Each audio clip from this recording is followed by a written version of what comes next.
Alright, you can see that turned out a little better. Went up a little further, but we're still dealing with some rolling issues around the bicep. I mean, it really should be up like that, but probably what I'm going to do is add sort of like a brace underneath, up in the armpit. So there will be a cross piece going from that strut right there forward, hoping level it up. Hopefully that would do the trick.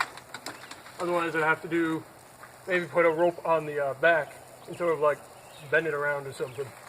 I don't know, but the arm now moves freely outwards and in. I've also got a post inside the cockpit that allows me to control it.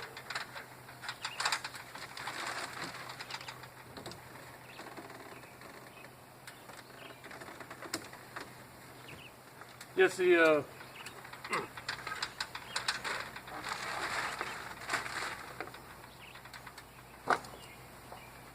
issue I'm having, besides the dust cover, is that the elbow mechanism is only using one cable at the moment. So Marta can bend her elbow up, but she can't pull it backwards because I was originally having gravity do the work. But since now the arm is at an angle, gravity can't do the work, so I need to hook up the other cable and actually use it this time. So, things are progressing pretty well, as you can see.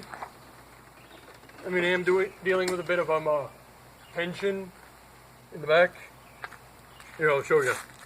Unfortunately, there's some tension in the back with the elbow cables. You can see they're all stretched out right there, and that's because, as I mentioned earlier, the elbow mechanism isn't actually on the strut it's supposed to. It's supposed to be on the swinging arm, so when it swings forward, you know, it goes with the arm, but it isn't. So that's something I need to fix. And instead of using PVC cement, I just put some cross braces on this sort of U shape, because I ended up leaving my PVC cement and my respirator at the other house. So that is a bit of a janky fix. Hopefully it won't do too badly. And I put a cross brace on this bicep back here, so now the arm isn't sort of shearing when it lifts up, and it's actually, you know, kind of supporting the weight and stuff. But again, I need to put like a strut or something under here, or maybe some sort of cable to pull this upright so the arm is nice and straight, and we can eventually get a nice, you know, decent punch. So I guess that'll be all for today. So if you do enjoy my content, be sure to like and subscribe and share it with people you think would like giant robots too. So until next time, keep holding your mech's hand.